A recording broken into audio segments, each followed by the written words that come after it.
జయశంకర్ భూపాలపల్లి జిల్లా కాళేశ్వరం సరస్వతి అంత్య పుష్కరాలకు సిద్ధమవుతోంది. ఈ నెల 21 నుంచి జూన్ 1వ తేదీ వరకు జరిగే 12 రోజుల పవిత్ర ఉత్సవాల కోసం త్రివేణి సంగమంలో ఏర్పాట్లు జరుగుతున్నాయి. బృహస్పతి మిథున రాశిలోకి ప్రవేశించిన సందర్భంగా సరస్వతి నదికి త్రివేణి సంగమానికి ఈ పుష్కరాలు నిర్వహిస్తారు. సాధారణ పుష్కరాల తర్వాత వచ్చే అంత్య పుష్కరాలు విశేషమైనవి. ఈ సందర్భంగా వేలాది మంది భక్తులు త్రివేణి సంగమంలో పవిత్ర స్నానాలు ఆచరించి కాళేశ్వర ముక్తీశ్వర స్వామిని దర్శించుకుంటారు.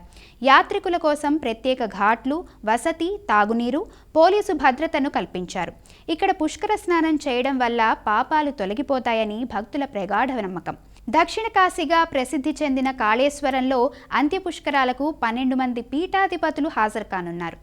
అంత్య పుష్కరాల్లో భాగంగా ఈ నెల 21న మహాగణపతి హోమం, 22న సుబ్రహ్మణ్య షడాక్షరి హోమం, 23న హయగ్రీవ హోమం, 24న నవగ్రహ హోమం, 25న మహామృత్యుంజయ హోమం నిర్వహిస్తారు. 26న దుర్గా సూక్త హోమం, 27న మహాసుదర్శన హోమం, 28న మేధా దక్షిణామూర్తి హోమం జరుగుతుంది. 29న స్వయంవర పార్వతీ హోమం, 30న ధన్వంతరి హోమం, 31న మహారుద్ర హోమం, జూన్ 1న లఘుచండీ హోమం నిర్వహించనున్నారు. అదే రోజు మహాపూర్ణాహుతితో అంత్య పుష్కరాల హోమాలు పూర్తవుతాయి.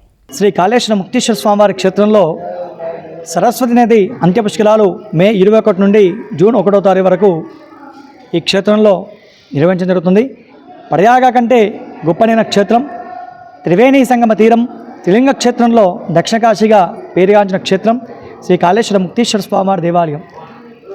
మిథున రాశి నుండి కర్కాటక రాశికి బృహస్పతి ప్రవేశించే చివరి 12 రోజులు అంత్య పుష్కరాలు నిర్వహించడం జరుగుతుంది. మిథున రాశిలో బృహస్పతి ప్రవేశించినప్పుడు మే 15 నుండి 26 వరకు ఆది పుష్కరాలు ఈ క్షేత్రంలో చేయడం జరిగింది. తిరిగి ఇప్పుడు అంత్య పుష్కరాలను కూడా ఈ క్షేత్రంలో చేయబోతున్న క్రమంలో 12 రోజుల పాటు వివిధ రకాలైనటువంటి హోమాలు, అలాగే సాయంత్రం 6:30 నుంచి 7:30 వరకు కాశీ పండితులతో నదీహారతి కార్యక్రమం, అలాగే తెప్పోత్సవం కూడా నిర్వహించడం జరుగుతుంది. ఈ పుష్కర కాలంలో పుష్కర స్నానం ఆచరించి పితృదేవత పిండ ప్రదానాలు, అలాగే తిరపనాలు చేసి పితృదేవత శాప విముక్తులు కాగలదు.